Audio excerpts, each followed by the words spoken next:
Do you think this community needs to kind of move forward a bit differently than some parts of the world just because the virus itself is not the biggest impact? It's actually the unemployment and all the poverty and all this that's going on. Yeah, I think that to me is a big thing, because we can look at the figures of people dying from COVID-19, and we can have opinions on that being old people, and nobody's saying that those lives are worth less than others. But as a reaction of what happened in the lockdowns, I think United Nations now talk about people dying from starvation going from 30,000 people a day to 300,000 people a day. And then it's like, who are we really saving? More than 70 million people get pushed below poverty line as an impact of this, and are dying from it. And in some way, Indonesia will have areas impacted like that. And you can see pockets like that here in Bali, up in the mountains in Kintamani, out in Serai, really, really poor pockets of communities that is going to struggle, and that's something that needs to be dealt with right here, right now, to stop. There's a fine balance, though, isn't there, between the economic impact and the health impact. So there's obvious sort of negatives to ignoring everything and opening up back to what it used to be. Obviously there is, and there's also negative impacts about keeping it closed. Yeah, I think we all agree that tourism and Bali needs other legs to stand on, if that makes sense. And I think some of those decisions has already been made, that Bali wants to open up other business streams and other potential ways of creating labor and so on, and that's all good and fine, but that's going to take 6, 7, 10 years before it has an impact. It's not a quick fix. So in the meantime, there has to be a solution towards how do we welcome tourism back, and we can talk about new normal and the procedures of how we clean our hands and rapid tests and whatever people need to know, but also what kind of tourism that we move forward. Yeah.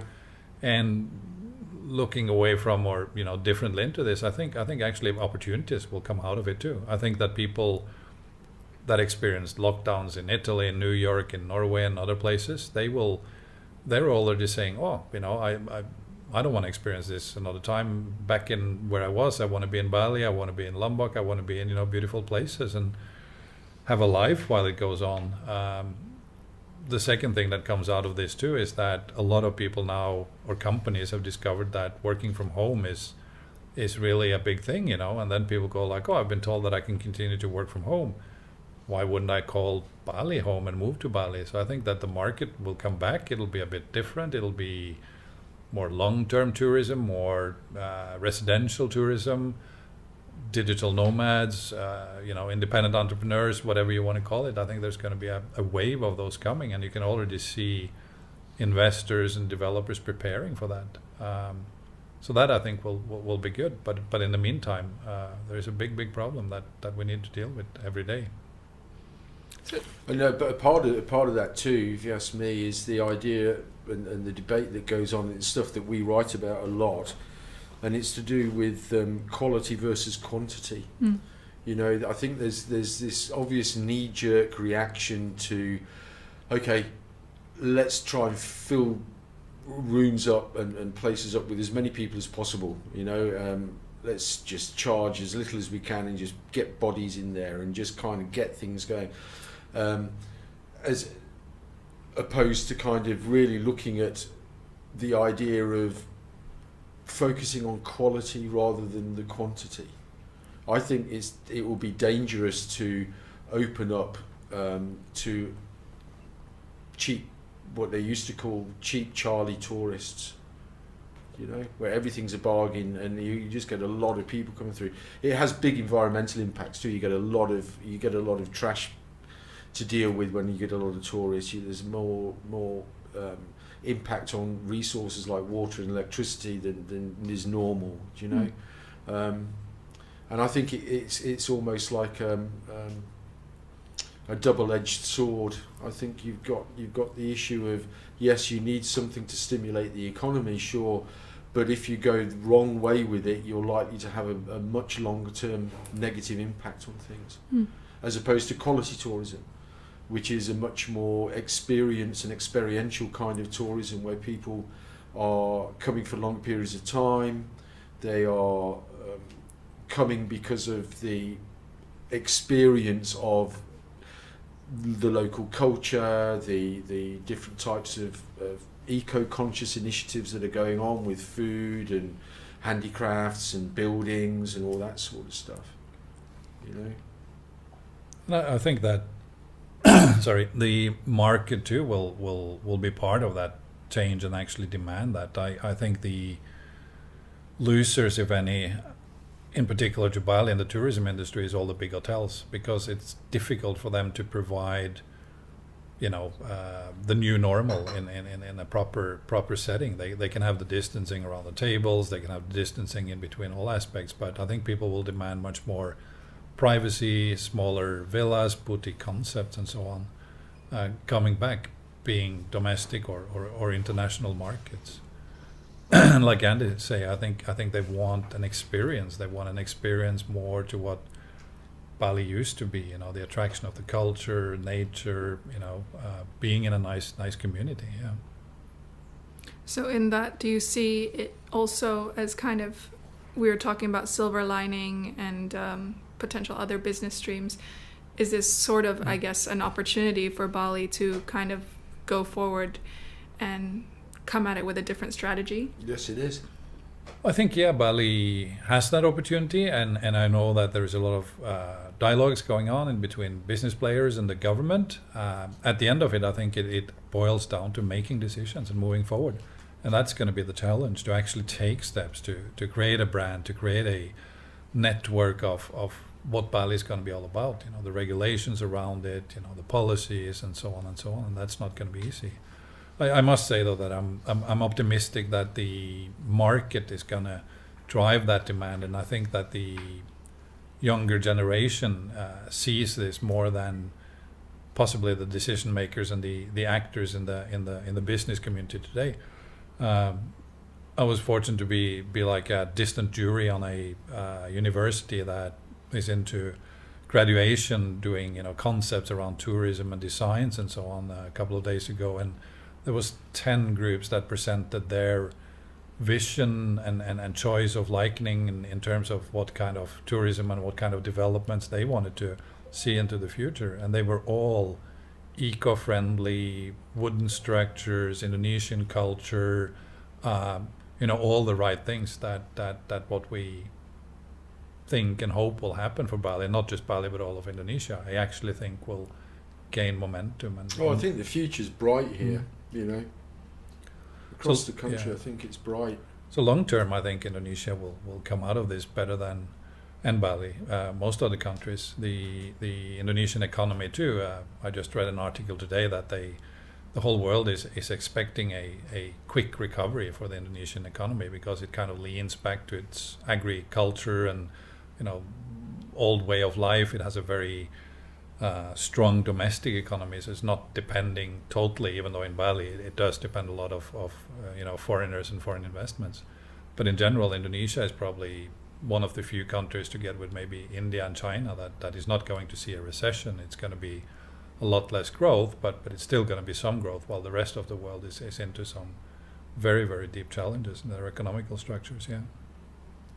Do you reckon we're bound to expect a lot of different sort of tourism, different sort of people coming in, just because you mentioned the whole, people are realizing I don't want to be stuck or locked down in all these places, but Bali or maybe like Thailand and all these kind of places are opportunities for people to create more stable homes. Do you expect like a lot of people coming in? I do actually, and I do have messages and phone calls, and I hear this from others that that demand is coming big time. And I think also Indonesia is in a change in many ways. It prior to COVID-19 too, it engaged with a lot of, or quite a few other countries, completing trade agreements. Australia, what we call EFTA, or in Europe, there's a few countries that didn't join European Union. It's been pushing through with something known as the Omnibus Law, which is easing up on not just for foreign investment, but also domestic investment, and has a lot to do with entrepreneurship and development. And now they say July, August, that's going to be passed. So I think Indonesia has been gearing up for a change already, and COVID-19 might make it in some way easier to comply with that and embrace that change. And there's a lot of surveys done by booking engines, magazines, and so on, travel companies and so on, that shows that Bali is high on the list, in demand for people that want to go on a holiday and possibly move to. Are you in any way, I've had a couple discussions about this, like worried, or what do you think it's going to look like for the culture and traditions when a huge influx of people are going to be coming in, and locals who have been struggling for the past few months are going to need immediate jobs, and just looking at it from the sense of sometimes culture tends to be pushed back for the sake of catering to these people. What do you think that's going to look like? Personally, I hope it doesn't. I hope the cultural aspect that attracts so many people to come here in the first place maintains its strength, and it doesn't give in to just kind of the hand to mouth kind of feeding frenzy thing that's likely to go on. I hope it doesn't go that way. I see opportunities here in diversifying away from tourism as such. I think it's part of the attraction as well, right? Bali and its culture and its people and its community is what brings people here. Definitely. I think people realize more than ever that's why we came to Bali in the first place, and people started coming here because of the uniqueness of the culture and the attraction, and I think that's why the market are going to come again, because they want to embrace that and be part of that. They want to live it. I know there's a lot of talk in the expat communities about the situation is going to be desperate, crime and so on. And I think this situation there's nothing like it, but having seen it in natural disasters, acts of terror and so on, I don't think the Balinese reacts like that, and I don't think they will. And this time you will have frictions and you will have incidents, you always do, but in general I think this is one of the safest places you can choose to go to in the world, because there isn't a hostile sort of nature in the people at all. Not just Bali, but all of Indonesia, or most of Indonesia, is known to be very, warm, welcoming, and embracing people. And I don't think that's going to change overnight. We seem to think that Indonesia is so depending and Bali is so depending on foreigners. It's not true. They can sustain themselves without us.